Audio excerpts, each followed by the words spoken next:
So, hello, what's up mga sangkay? This is me. I'm back for another vlog today. Kamusta po kayong lahat? Pag-usapan po natin mga sangkay itong isa sa matunog no, na usapin mga sangkay kung papaano po ang sekreto noon na pagpapabagsak kay PBBM naging epic fail. Nagkaroon po ito ng pagka-diskaril mga sangkay kasi para po sa inyong kaalaman, naging usap-usapan po ito noon na itong si PBBM ay mapapabagsak nga po. At eto mga sangkay, ang malaking revelasyon isiniwalat po ng isang kilala at lagi pong pinag-uusapan na influencer. Anyway, bago tayo mag-umpisa, paki-subscribe po muna yung ating YouTube channel. Tayo po mga sangkay ay 1.38 million subscribers na.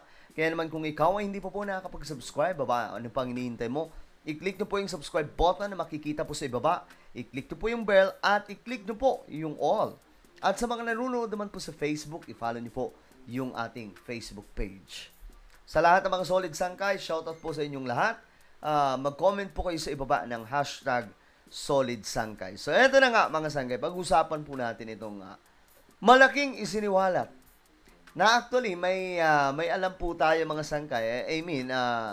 Isa po tayo sa mga nakaalam mga sangkay sa ganitong klaseng istorya noon patungkol po sa pinaplano laban po kay PBBM mga sangkay na pagpapabagsak na noon pa lang, bago pa lamang po siyang Pangulo ng ating bansa ay naging usap-usapan na po ito mga sangkay. Kung makikita nyo itong larawan, pakinggan po natin. I am sorry. I recognize that making any such call was a lapse in judgment. I am sorry. So alam nyo siguro yun mga sangkay, si Aling Maliit. Tapos ang sumunod na eksena, walang iba kundi ang kanyang bata na si Vice President Sara Duterte. Ngayon kasi, naging usap-usapan po ito noon at ngayon inilabas na po ng isa sa mga kilalang mga vlogger mga sangkay o kilalang influencer. At ito, tingnan po natin yung kanyang malaking pasabog tungkol po dito. Naku po, magugulat po kayo mga sangkay. Teka lang, paano po natin babasahin ito? Okay, ito na lang. Mas mabuti puntahan po natin yung mismong post ni ang pangalan po nito mga sangkay ay siyempre kilala po ito ng marami, si Pebbles Talakera. Ayan. Siya po ang nagsiwalat nito at tingnan po natin mga sangkay ang tungkol dyan. Nako, malaking pasabog ito actually na hindi po nangyari mga sangkay itong pagpapabagsak kay PBBM at that time na sabi po nila mga sangkay, yun po sa mga usap-usapan, na ito daw po ang dahilan kung bakit mukhang mayroon pong pagbaliktad na naganap mga sangkay. Kasi imbes na gawin kay PBBM ang maitim na binabalak, ang nangyari mga sangkay, napunta po no, sa kanyang kasama na si Vice President Sara Duterte. But then, mga sangkay, wala pa rin pong sabi dito kung gaano katotoo ito. Isa lamang po ito sa mga naging usap-usapan po noon. Pero, eto, tingnan po natin. Ang nag-post ay si Pebbles Talakera. Isa po ito sa mga bumaliktad na mga sumuporta po kay Tatay Digong. Parang ang nangyari mga sangkay, nung nanalo si PBBM, binigyan po siya ng mga mali-maling impormasyon tungkol po kay Pangulong Marcos at sa First Lady. Bumaliktad po siya. Then, suddenly, na-realize po niya mga sangkay na mukhang may mali sa mga inilalabas na mga impormasyon kung bakit siya naging ganun. No? At eto, mga sangkay, ayon po dito. Tingnan po natin itong post niya. The Gloria Formula. Sorry. Ito ang panimula, mga sangkay. Pagkatapos ng 2022 elections, Sara asked PBBM to give her DND or kung baga ito po ay Department of National Defense.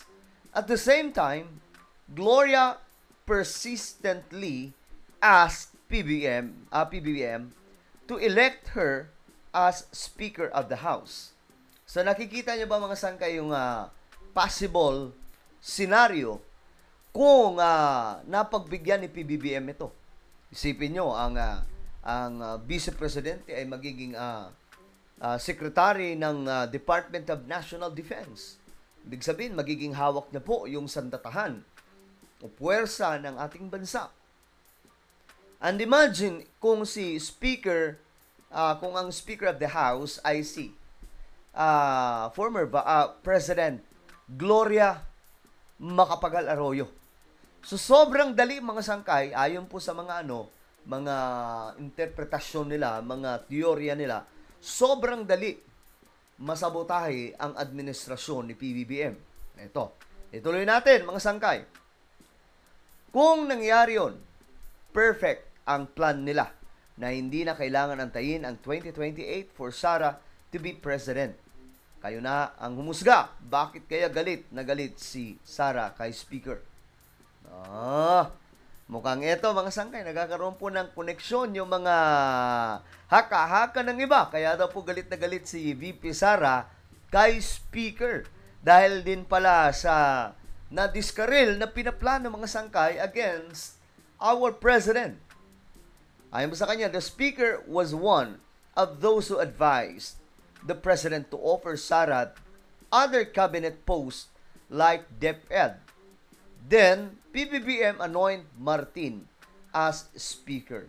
So dahil po dito, ayon sa mga teorya nila, nagkaroon ng problema ang pinaplanong masama laban kay PBBM. Yun po ang nangyari. Kaya ayon po dito sa post ni Pebbles Talakera, kaya galit na galit si Gloria, si Sara, Gloria at mga Duterte kay Speaker. Pareho ng idea, pareho ng script. Ay, sorry, na post. So, ang nangyari kasi mga sangkay, baliktad, no? Instead na, kumbaga, gawin nila kay PBBM, ang ginawa, nangyari tuloy, baliktad, napunta po sa kanila. Yun po ang actually naging usap-usapan na po ito noon mga sangkay bago pa po sumabog ang iba't ibang klase mga issues. Na narinig ko na po ito kasi nung super duper active pa po tayo pagdating po sa politics, talagang namang nagulat po tayo sa mga ganitong klaseng impormasyon. Kaya nga po medyo kumalma po tayo noon kasi naisip ko, ba't ganun? Magkakakampi, magtatrayduran, bakit ganun? So yun po yung naisip natin. Well, ano po ang inyong opinion sa pasabog ni Pebbles Talakera tungkol po dito na sinasabi na ang masamang plano kay PBBM ay nabigo at nadiskaril, nagka-problema at hindi natuloy at hindi na papagsak si Pangulong Marcos at bumalik sa kanila ang kanilang pinaplano. I-comment nyo po sa baba ang inyong mga opinion. Mayroon po tayong isang YouTube channel. Ito po, Isangkay Revelation. Hanapin nyo po ito sa YouTube. Kapag nakita nyo na, i-click nyo po yung subscribe, i-click ang bell, at i-click nyo po yung all. So ako na po ay magpapaalam. Mag-iingat po lahat. God bless everyone.